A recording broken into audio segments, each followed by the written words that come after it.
स्वागत है आपका खौफ एट 2000 पे। एक हॉरर पॉडकास्ट शो जो कि हर हफ्ते शनिवार को आती है और आपका दिल जलाकर वापस चली जाती है। लगातार वीडियो आ नहीं पा रही, पता नहीं क्यों, लेकिन मुझे टाइम नहीं हो रहा। फिर चलिए आज की इस कहानी को शुरू करते हैं। कहानी है आज दीपक साहब के बारे में और उन्होंने ये स्टोरी हमें पर्सनली भेजी है। उनकी जुबानी में नहीं होने वाली आज की स्टोरी। बेगुनकोड़ा रेलवे स्टेशन का स्टोरी है। आज दीपक का बेगुनकोड़ा रेलवे स्टेशन में रेल मास्टर हुआ पहला दिन है, लेकिन वो आज के दिन ही लेट हो गया। रात के 12 बज चुके थे और उसकी रात के टाइम पे ही शिफ्ट थी। टैक्सी मिलना मुश्किल था, लेकिन फिर भी उसे मुश्किल से एक ऑटो मिल गई। दीपक ने पूछा, भैया मुझे स्टेशन तक छोड़ दोगे? ऑटो वाला, क्या क्या पागल हो गए? दीपक, मतलब ऑटो वाला, उस स्टेशन में रात को भूत घूमते हैं।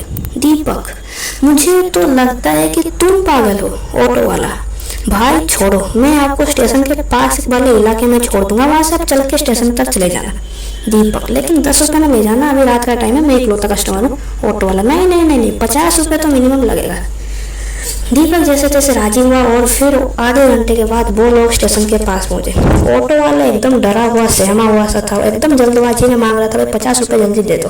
दीपक ने कहा, छुट्टे नहीं है मेरे पास, और ये 20 रुपये रख लोगे क्या? ऑटो वाले ने कहा, भाई मुझे 20 रुपये ही दे दो, लेकिन जल्दी दो। ऑटो वाला राजी हो गया तो दीपक भी खुश हो गया। उसने सोचा कि यहाँ के लोग तो बहुत ही सीधे साधे, बहुत ही अच्छे लोग हैं, तो वो खुश हो गया। लेकिन उसे इतना नहीं समझ में आया कि आखिरकार वो ऑटो वाला इतना डर क्यों रहा था स्टेशन को लेकर। दीपक उस इलाके में नया था, इसलिए उसे रेलवे स्टेशन के बारे में उतना कुछ ज़्यादा पता तो था नहीं।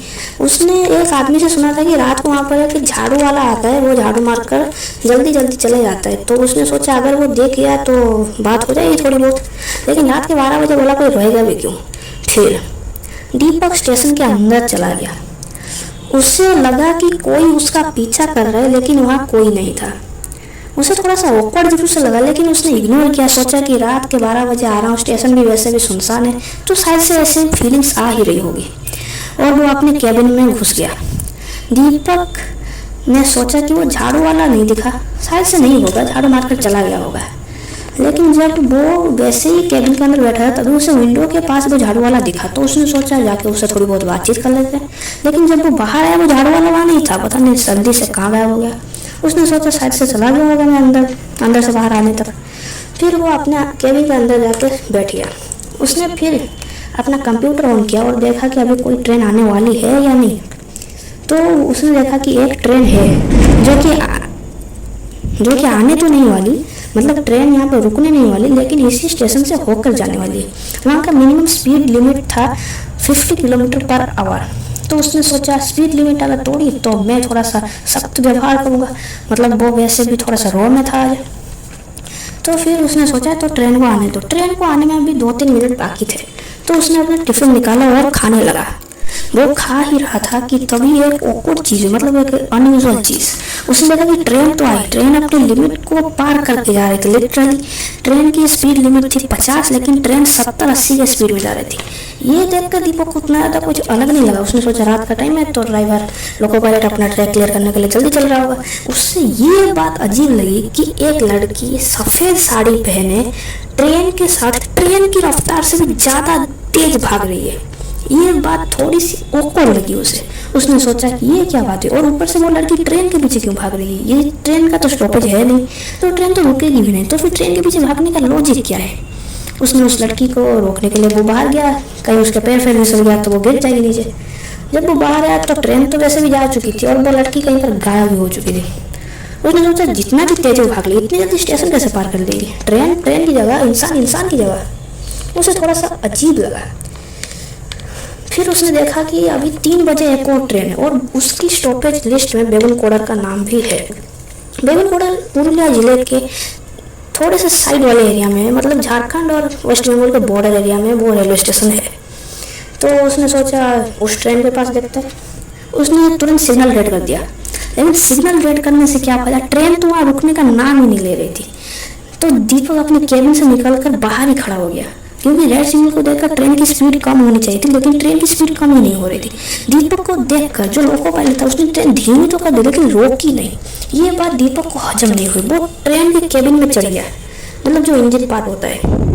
पायलट से उसने पूछा, अरे ओ साहब, बेगुनकोड़ा के स्टार्ट पे गाड़ी क्यों नहीं रखी? मतलब उस स्टॉप पे क्यों नहीं रोकी? लोको पायलट ने बोला, साहब सर आप पागल हो गए हो क्या?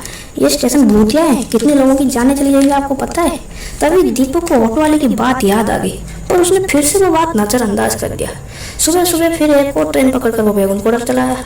उतरते वक्त वो एक आदमी से गलती से टकरा गया। उस आदमी ने कहा, वो भूत भूत भूत।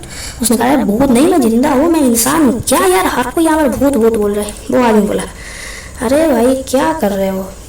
दीपक ने पूछा, भैया क्या ये स्टेशन भूतिया है? वो आदमी, क्या भाई यहाँ पर नया आए हो क्या? हाँ भाई ये स्टेशन भूतिया है। क्या तुमने उस लड़की की आत्मा को देखा इसलिए पूछ रहे हो? दीपक, किसकी आत्मा? और फिर उस दिन रात को दीपक ने कुछ ऐसा देखा उस स्टेशन में जिसे देखकर उसकी रूह कांप गई। एक आधी कटी हुई डेड बॉडी ट्रैक पर पड़ी थी। उसने सोचा शायद से कोई ट्रेन से गिर गया होगा, तो इसलिए उसने पुलिस को कॉल लगाया, पर वहाँ की पुलिस ने भी कोई रिप्लाई नहीं दिया। तो फिर उसने सोचा सुबह बात कर लेंगे। लेकिन उस दिन के बाद दीपक वहाँ से गायब है। क्या आपको पता है कि दीपक के साथ क्या हुआ? ये तो अब वक्त ही बताएगा। दीपक ने ऑब्वियसली, अब मैंने वीडियो के स्टार्टिंग में जरूर से बताया है कि हमें ये स्टोरी दीपक ने शेयर की है, लेकिन एक्चुअली ये स्टोरी हमें दीपक की मम्मी ने शेयर की है, जिन्होंने कहा कि ये सही में भूतिया घटना है। और बेगुनकोड़ा रेलवे स्टेशन इंडिया के मोस्ट हॉन्टेड रेलवे स्टेशन में आता है। मोस्ट हॉन्टेड क्या, वो टॉप में है, फर्स्ट। तो इसलिए उसने कहा कि उस आंटी ने कहा कि ये स्टोरी ज़रूर से तुम्हारे चैनल पर आनी चाहिए और कहीं ना कहीं मेरा बेटा फेमस तो हो ही जाएगा। तो मैंने सोचा कोई बात नहीं, थोड़ा सा दुख तो जरूर से हुआ कि इतनी यंग एज में दीपक अंकल की मौत हो गई, लेकिन हम अब क्या कर सकते हैं। तो ये थी कहानी। 2009 के बाद से स्टेशन वैसे भी खुल चुका है। दिन के वक्त ट्रेन आती भी है, लेकिन रात के शाम के 5 बजे के बाद कहीं ना कहीं ट्रेन आना बंद हो जाती है या फिर ट्रेन रुकती नहीं है। ये सब क्यों होता है हमें नहीं पता। उस लड़की की आत्मा को किसने देखा, किसने देखा नहीं देखा, ये भी हमें नहीं पता। प्रूफ्स कुछ भी नहीं है, लेकिन फिर भी कहीं ना कहीं दिल में ये डर तो बैठा रहता है। अब वो कोई नेचुरल डेथ थी या फिर कोई मर्डर या फिर दीपक ने सच में कुछ देखा था, ये हमें नहीं पता। तो आज की इस कहानी को यहीं पर रखते हैं। मैं आपसे मिलूंगा अगले हफ्ते या फिर अगले महीने, जब भी मुझे फ्री टाइम मिलेगा मैं तभी स्टोरी रिकॉर्ड करूँगा। एंड आप लोग ऑब्वियसली मेरे मेन चैनल जो कि है टॉपिक्स पर, उसे भी सब्सक्राइब करके वहाँ के वीडियोस देख सकते हैं। वहाँ पर आपको हर एक टॉपिक के ऊपर वीडियोस मिल जाएगी। इवन खौफ है 2000 के प्लेलिस्ट भी आपको वहीं पर मिल जाएंगे। मतलब अगर आपने वो वाले चैनल सब्सक्राइब कर लिया तो फिर आपको खौफ है 2000 और टॉपिक्स पर दोनों चैनल्स फ्री में मिल जाएंगे। मेरे से वो चैनल पहले एल्बम पर था, लेकिन अभी वो टॉपिक्स पर हो चुका है। तो चलिए आज की इस कहानी को यहीं पर रखते हैं। मैं आपसे मिलता हूँ अगले हफ्ते या फिर अगले महीने। शुभ रात्रि।